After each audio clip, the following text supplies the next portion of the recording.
¿Cómo están ustedes? Bien, el día de hoy les voy a hablar de un tema que honestamente tengo mucho tiempo queriendo hablar y ya ha salido poco a poco cada vez que yo predico, y es sobre los galardones de Dios. ¿Sabía usted que Dios tiene galardones para sus hijos? Porque si dice la palabra de Dios que la salvación es por gracia, por medio de la fe, no por obra para que nadie se gloríe. Quiere decir que nosotros somos salvos simplemente porque Dios nos ama y le interesa salvarnos. No hay nada que podamos hacer para ganar la salvación. No obstante, sí hay premios que podemos ganar en Dios. De hecho, yo recuerdo cuando yo era más joven, que estaba en el colegio, que mi mamá me decía: mira, si vienes con buena nota del colegio, te voy a regalar tal cosa. ¿Significaba esto que si yo no venía con buena nota, mi mamá me iba a dejar de querer? No. Iba a seguir habiendo comida en la casa, yo iba a poder seguir viviendo en la casa, ella iba a seguir siendo mi madre, ella me iba a seguir queriendo, pero no me gané el premio. Entonces, si yo quería ganarme el premio, había cosas que yo tenía que hacer para ganarme el premio. Y el día de hoy te quiero hablar de 3 cosas que tenemos que hacer para ganarnos 3 premios que el Señor promete para su iglesia. Y de eso vamos a aprender el día de hoy. Segundo, quisiera que me acompañaran a 2 de Timoteo 4:8, o lo van viendo acá en la pantalla, y dice: por lo demás, me está reservada la corona de justicia, la cual el Señor me dará, pues justo en aquel día, y no solo a mí, sino a todos. Vamos a bajarle un chin a el volumen. Sino a todos los que aman su venida. Acá está el primer galardón de Dios, y es la corona de justicia. El Señor promete que aquellos que anhelan que Él regrese, nos va a dar una corona de justicia. Y este premio parecerá obvio, porque sería obvio, pastora, que todos los cristianos quieren que Cristo venga. Pues se sorprendería de saber que no, que la realidad es que aunque con nuestra boca cantemos canciones como ven Espíritu Santo ven, y canciones como ven Mesías ven, nuestra actitud en la tierra es totalmente diferente. Y la actitud que a veces tenemos para con Cristo me recuerda a las personas, sin juzgar, pero a las personas que tienen pareja fuera en otro país, en los Estados Unidos, en Europa.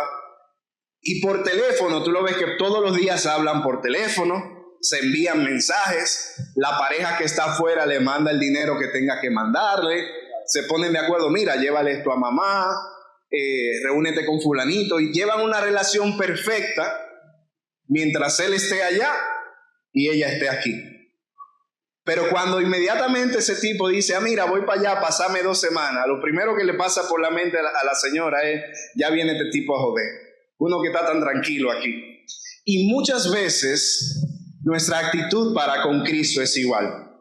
Venimos a la iglesia todos los domingos, oramos, leemos la Biblia, pero tenemos al Señor como un proveedor y no como nuestro amado. La palabra de Dios dice que la creación clama por la venida del Hijo del Rey. Pero yo he escuchado en un montón de ocasiones, y yo sé que a veces lo hacemos con un tono de burla, simplemente de broma, personas que dicen: Señor, yo quiero que tú vengas, pero espérate que yo haga tal cosa, espera que yo me case, espera que tenga mis hijos, espera que yo consiga un trabajo. Porque la realidad es que si somos 100% sinceros, queremos llevar una vida cristiana, pero no necesariamente tener un encuentro con el Señor. Pablo decía que el Señor le tenía una corona de justicia guardada. ¿Usted sabe lo que hacía justo a Pablo? Que él anhelaba la venida del Señor. Decía Pablo que para él el vivir era Cristo, y que si se moría estaba ganando. ¿Usted ha pensado, ha conocido una persona que tenga este tipo de mentalidad, que sepa que no importa lo que le pase en vida, incluso si eso significa morir, sería ganancia porque estaría más cerca de Dios? Los cristianos tenemos que tener ese anhelo de que el Señor venga y nos visite. Y no me estoy refiriendo solamente a la venida del Señor definitiva, cuando Él va a venir a recoger su pueblo, sino a tener encuentros constantes con el Señor. Y la realidad es que los cristianos, la mayoría en este tiempo, no anhelan tener encuentros constantemente con el Señor. Y si un día sucede, estamos en la iglesia y comenzamos a cantar, comenzamos a orar, y de repente sentí como que me dio un tiriquito y la piel se me puso de gallina y comienzo a llorar, decimos cuando salimos, qué bueno estuvo el culto. Pero deberíamos anhelar vivir momentos como ese todos los días. El caminar del cristiano debería ser constantemente anhelar que la presencia de Dios venga a su vida. De hecho, decía Moisés, miren, Moisés vio cosas caer del cielo, vio al ángel de la muerte aniquilar un montón de niños, vio plagas acabar con la cosecha, vio el mar dividirse en dos, vio como del cielo bajaba maná y había fuego en las nubes y bajaban codornices para alimentarlo. Moisés le dio una tabaná, una roca, y comenzó a fluir agua. Y a pesar de Moisés ver todo eso, dice, si tu presencia no va conmigo, yo prefiero no ir. Pero ¿qué ha pasado con el cristiano del día de hoy que no anhela la presencia de Dios?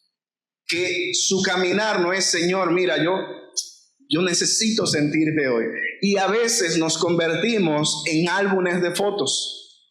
¿Qué es un álbum de fotos? Algo que te recuerda algo que pasó hace mucho tiempo. Y si preguntas a muchos cristianos, ¿y por qué tú amas a Dios? ¿Por qué tú eres cristiano? ¿Por qué tú visitas la iglesia? Desafortunadamente, la mayoría te van a contar una fotografía de algo que sucedió hace mucho. Y no estamos descartando cuando el Señor te salvó, cuando te hizo un milagro, cuando rescató a tu hijo, a tu pareja. Todos esos milagros son buenos y hay que recordarlos. Pero si el milagro de hace 15 años es todavía el que te mantiene en pie, significa que no has caminado lo suficiente en la presencia de Dios. Y todos los días deberíamos tener una historia nueva para con Dios. Decir, hoy el Señor me dijo esto. Hoy el Señor trató conmigo de tal manera. Hoy el Señor tocó mi corazón. Hoy me sentía triste. Presenté mi tristeza delante de Dios. Y sentí como el Espíritu Santo vino. ¿Recuerdan la prédica de la pastora? Como ese bálsamo de Galaad sobre mi vida.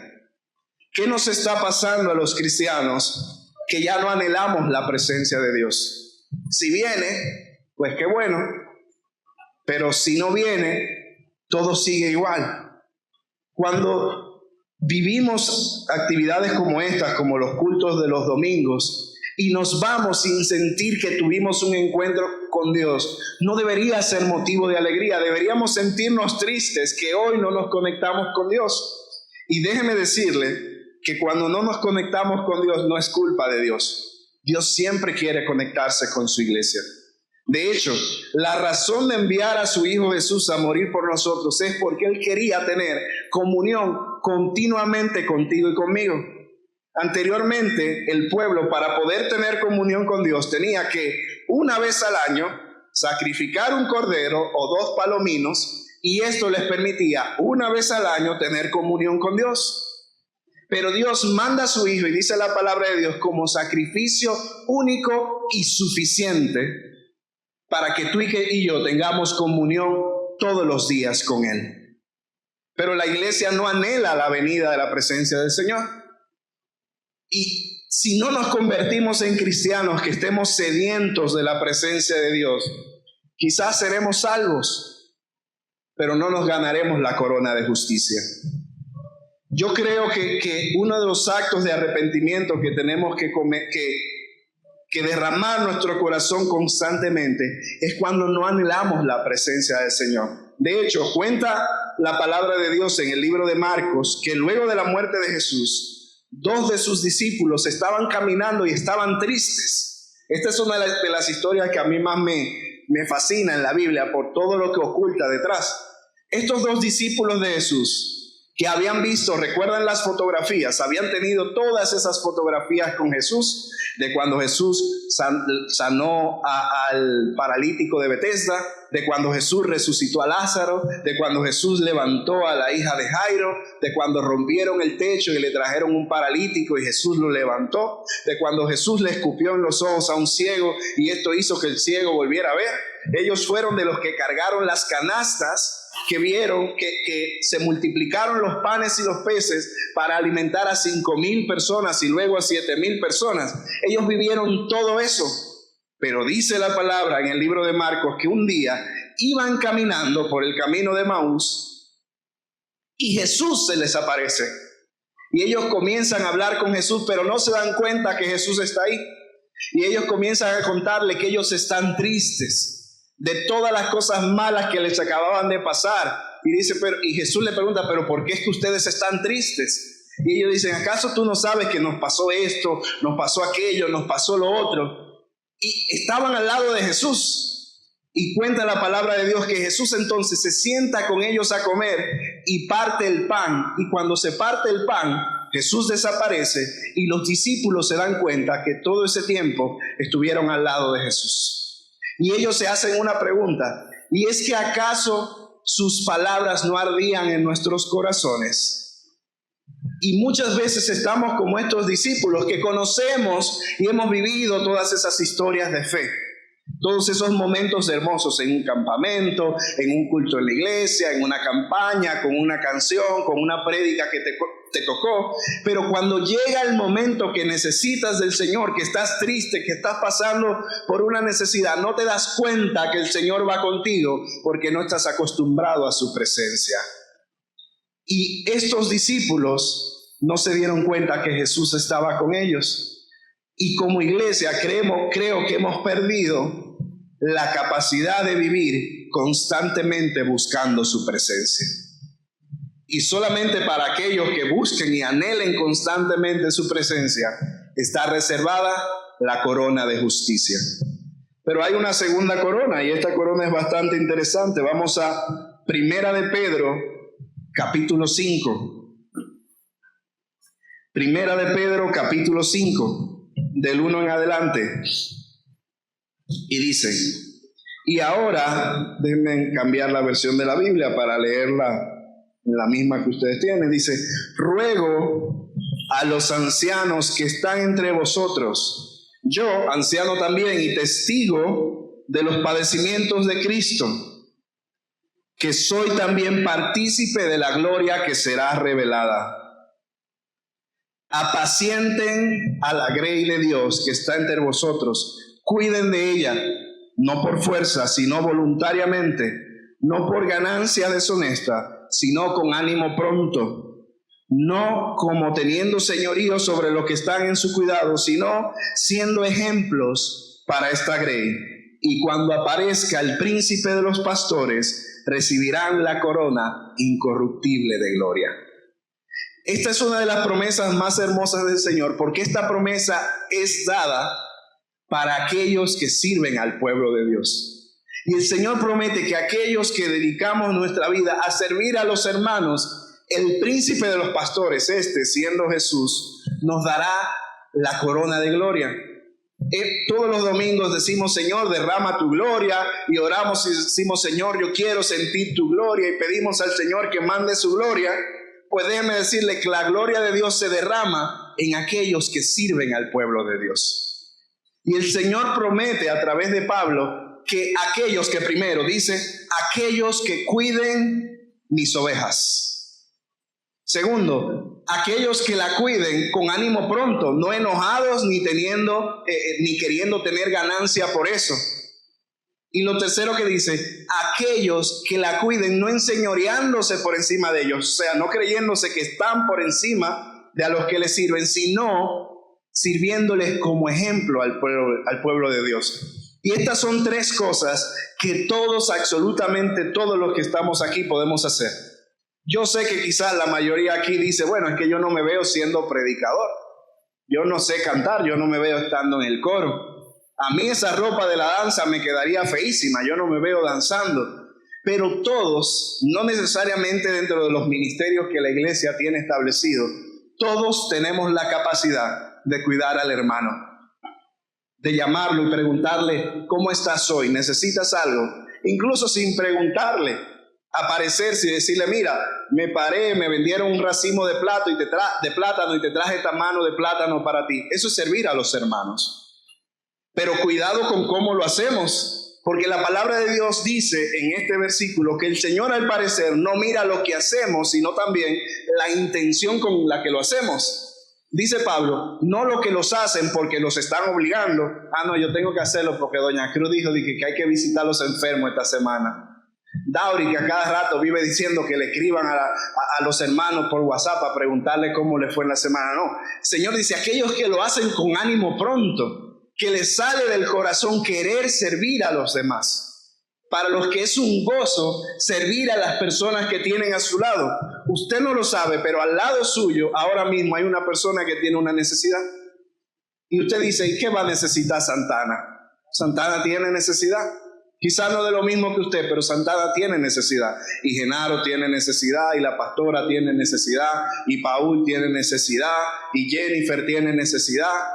Y si como siervos del Señor servimos a las personas que tenemos a nuestro lado, no por obligación, sino porque nos nace del corazón, el Señor nos guardará la corona de gloria. Pero lo tercero que Pablo le dice acá al pueblo, le dice, pero no lo hagan enseñoreándose sobre ellos, porque sucede, y yo sé que esto no pasa en esta iglesia, pero por si acaso. Hay personas que quieren servir y quieren estar en un ministerio porque eso los hace sentir que están por encima de los demás.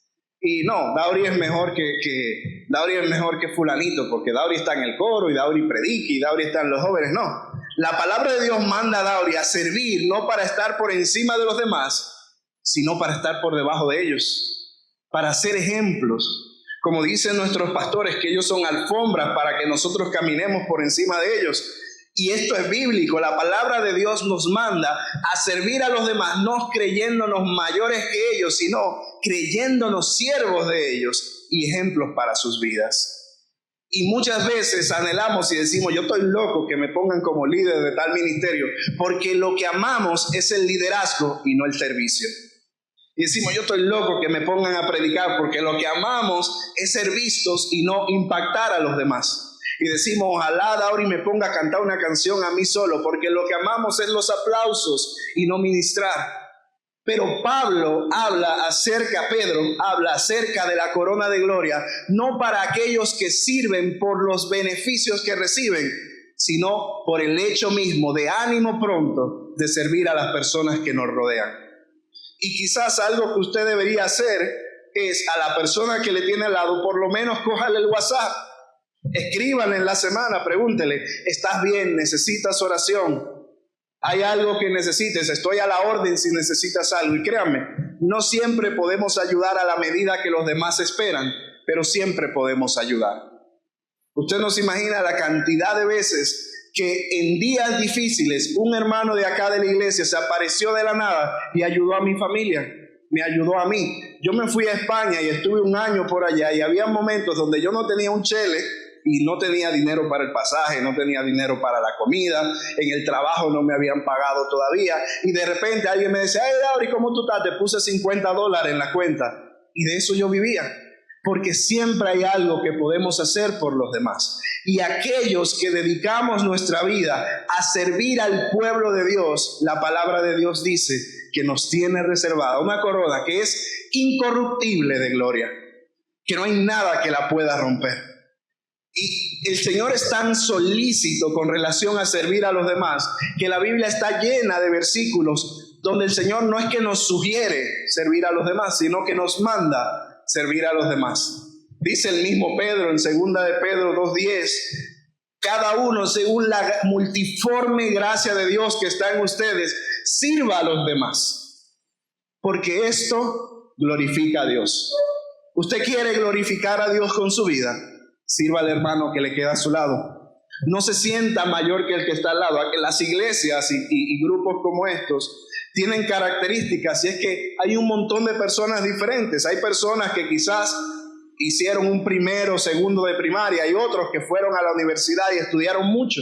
Hay algunos que son niños chiquiticos, otros que son ya adultos bastante mayores. Hay algunos que son mujeres, hay otros que son hombres. Hay algunos que trabajan mucho, otros que no tienen trabajo. Hay algunos que tienen mucho dinero, otros que no tienen mucho dinero. Pero dice Pablo, pero delante de Dios ya no hay judío o esclavo. Ya no hay libre o esclavo, ya no hay hombre o mujer, porque delante de Dios todos somos iguales. Y este es el espíritu del servicio, saber que yo tengo que servir mi vida para Genaro, no porque Genaro sea mejor o peor que yo, sino porque Genaro es parte del pueblo de Dios. Que yo tengo que servir a Ilonka y a Federico, no porque ellos me caigan bien o mal, sino porque ellos son parte del pueblo de Dios. Y cuando yo entiendo eso y le digo, Señor, pon en mí espíritu de servicio, entonces comienzo a sentir ese ánimo pronto del que habla Pedro. Y con ese ánimo pronto y ese servicio a los demás, cuando llegue el momento que estemos delante de su presencia, el Señor nos tendrá reservada una corona incorruptible de gloria. La tercera corona es mi favorita, pero al mismo tiempo es la más triste. Vamos a leer en Santiago 1:12.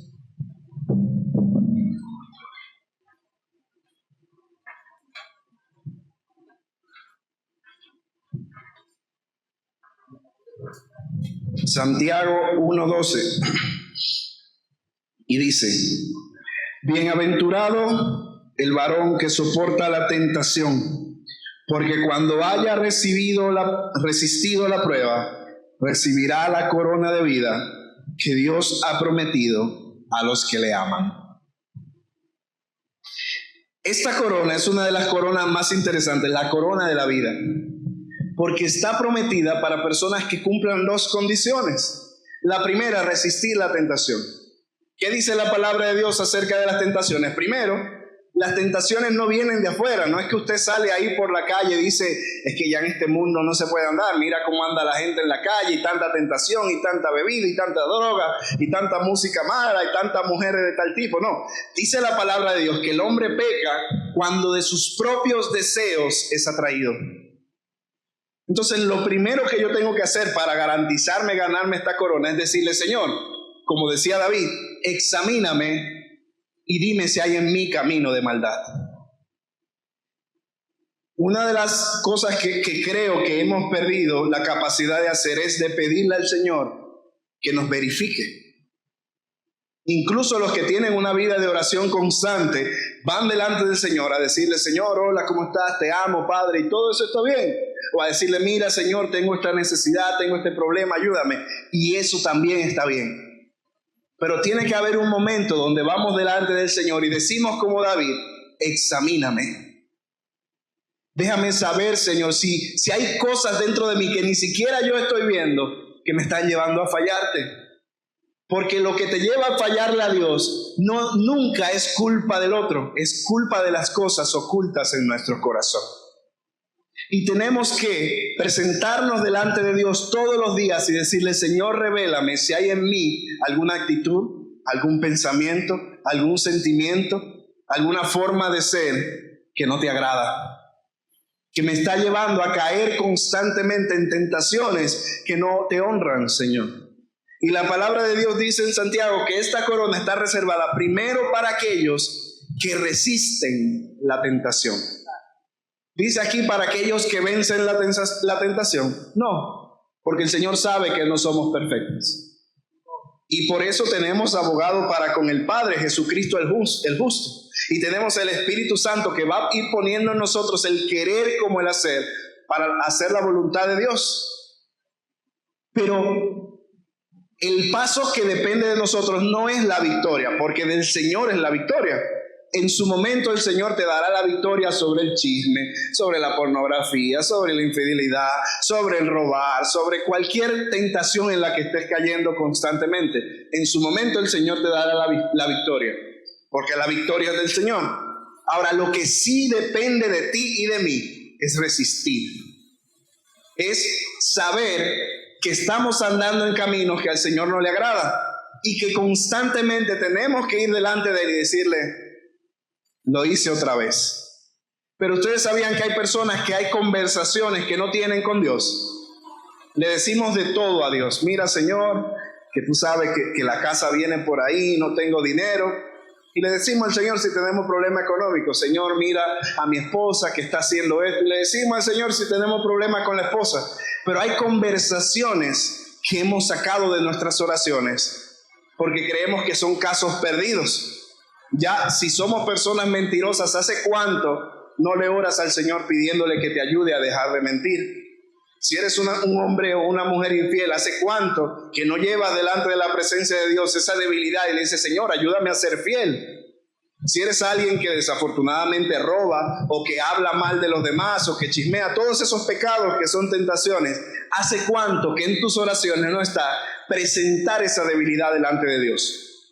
Parecería que hay conversaciones que no queremos tener con Dios. Y la parte de este versículo que nos toca a nosotros es resistir. Y resistir significa caí, me vuelvo y me levanto. Caí, vuelvo y me levanto. Y sigo presentándome delante de Dios. Y sigo presentándome delante de Dios. Porque llegará el momento donde el Señor me dará la victoria. Pero este versículo tiene una segunda parte. Y es que esta corona de vida está reservada para dos tipos de personas: los que resisten la tentación y los que aman a Dios. Y les decía que esta es una de mis promesas favoritas de parte de Dios. Y yo me he propuesto en mi vida que cuando yo esté algún día delante del Señor, Él me diga, te ganaste la corona de vida. Porque si me gané la corona de vida, significa que yo lo amé. ¿Y por qué les digo que esto es triste también? Porque significa que hay gente que no ama a Dios dentro de la iglesia. Hay gente que quizás ama a la iglesia y sale de aquí y dice, Genaro, ¿tú viste qué chula esa iglesia y la pantalla tan bonita que tiene y me gusta cómo canta? Qué bueno que usted ama a la iglesia. O ama al hermano, que también es válido, y la Biblia nos manda amar al hermano. No, es que en esa iglesia yo me junto con fulanito, con perencejo, y yo veo futanejo, y qué bueno que usted ama al hermano. O aman las canciones y dice, ay, cuando Dauri canta tal canción, a mí me fascina esa canción. Qué bueno que le gustan las canciones. Pero en la iglesia vinimos a amar a Dios. Y lo triste de este versículo es que pareciera, está implícito, que si para ganarme la corona tengo que amar a Dios, hay personas que no se van a ganar la corona porque no amaron a Dios. Si hay algo que usted puede no tener en duda nunca y que no hay ni el más mínimo ápice de duda, es que Dios lo ama. Dios lo ama tanto a usted que dice la palabra de Dios, de tal manera amó Dios al mundo que envió a su único Hijo para morir por ti y por mí, para que cuando creamos en Él no nos perdamos, sino que tengamos vida eterna. Y cuenta la palabra de Dios que el Señor nos amó primero. Entonces, si hay algo de lo que podemos estar cero dudas, es que Dios nos ama. La pregunta es, ¿amamos nosotros a Dios? Porque esta corona está reservada solamente para aquellos que le aman. Y cuando yo leí este versículo, no por primera vez, pero cuando por primera vez lo entendí, me pregunté, ¿será que podré yo llegar al cielo y no recibir esta corona? Qué triste sería entrar a la gloria de Dios y no recibir una corona que certifique que yo viví amando al Señor. Sería muy, muy triste vivir de tal forma que pensemos que hemos ganado todo y al final en realidad no amamos a Dios. Y esto me hace pensar en parejas que quizás tienen 30, 40, 50 años casados y compraron una casa juntos, criaron a los hijos son profesionales, viajaron por el mundo. Cuando tú lo ves desde fuera parecería que han logrado todo, pero por dentro son infelices. ¿Por qué? Porque no se aman. Duermen en camas separadas, ya no se hablan, no oran el uno por el otro, no se comunican. Y aunque pareciera que lo han logrado todo, son infelices. Y la iglesia no se puede convertir en un matrimonio sin resultados, en un matrimonio sin amor. La iglesia no se puede convertir en un lugar donde tú vienes y eres sanado donde tú vienes y eres bendecido, donde tú vienes y eres restaurado, donde tú vienes y tu familia es unida, pero no amas a Dios. La iglesia no se puede convertir en eso, porque la iglesia es el lugar donde venimos a decirle a Jesús que lo amamos. Por eso, y se los he dicho varias veces, en mi oración siempre está una parte, y es que yo le digo: Señor, ayúdame a amarte más y mejor.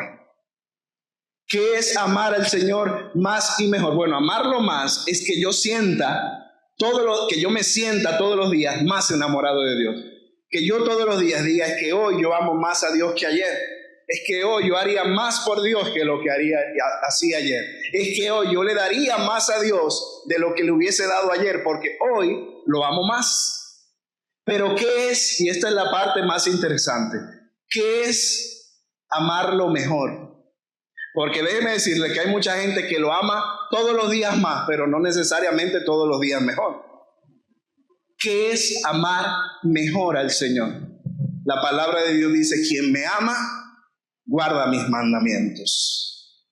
Dice la palabra de Dios: no podemos decir que amamos a Dios que no vemos y no amamos al hermano que vemos. La palabra de Dios dice: amarás al Señor tu Dios con toda tu mente, con toda tu alma, con todo tu corazón. Y eso es amar mejor al Señor. Y hay personas que todos los días están más apasionados por Dios, y eso es bueno. Y eso es parte de mi oración, estar todos los días más apasionado y enamorado de Dios. Pero si la forma en la que yo lo amo no corresponde a la forma en la que Él quiere ser amado, entonces no lo estoy amando mejor. Piensa en su pareja. Quizás usted dice: yo estoy loco por la esposa mía. Y usted dice: yo estoy loco por el esposo mío. Usted dice: yo amo a mis hijos. Pero si de la forma en la que usted ama a sus hijos, a su esposo y a su esposa, no es la forma en la que ellos quieren ser amados, llegará un momento en que ellos se alejarán de usted. Quizás la forma en la que tu esposa quiere que tú la ames es siéndole fiel, prestándole atención, teniendo detalles con ella, y tú piensas que la forma de amarla mejor es pagando la casa, que hay que pagarla a la casa. Y tú piensas que la forma de amarla mejor es llevando comida a la casa, y hay que llevar comida a la casa. Pero llega un momento que de la noche a la mañana la mujer te dice: me quiero divorciar. ¿Y cómo es posible si yo pago la casa, si yo traigo comida a la casa, si yo trabajo mucho? Porque estamos amando a nuestro modo y no al modo que ella quiere ser amada. Pues con el Señor es exactamente lo mismo. Quizás usted cree que amar al Señor significa venir todos los domingos a la iglesia. No falta a la iglesia, tiene que venir. Y usted cree que amar al Señor es diezmar y ofrendar. Diezme y ofrende. Y quizás usted cree que amar al Señor es escuchar mucha música cristiana. Escuche música cristiana. Pero amar mejor al Señor se resume en tres cosas. Primero, en guardar sus mandamientos. Segundo, en amar al prójimo, porque no podemos decir que amamos a Dios si no amo al prójimo. Y tercero, en amarlo con todo. Decía David: yo no le voy a dar nada a mi Señor que no me cueste. Y cuando reflexionamos esto, nos damos cuenta que parecería que esta corona no es tan fácil de ganar, pero definitivamente es la corona que yo quiero ganar. Ojalá cuando yo llegue al cielo, aparte de que el Señor me diga: entra al descanso de tu Señor, el Señor me diga: mira, aquí tienes la corona de justicia, aquí tienes la corona de gloria, y aquí tienes la corona de vida. Yo quiero andar con 3 coronas y que se me caigan de tan grande que sean. Pero esas 3 coronas, el Señor no las regala. Esas 3 coronas no son por venir a la iglesia domingo tras domingo. La primera es por anhelar su presencia. La segunda es por servir a su pueblo. Y la tercera es por amarlo con todo. Y yo espero que cuando llegue el día que todos estemos allá, andemos cargaditos de coronas todos los que estamos aquí. Pongámonos de pie y vamos a orar.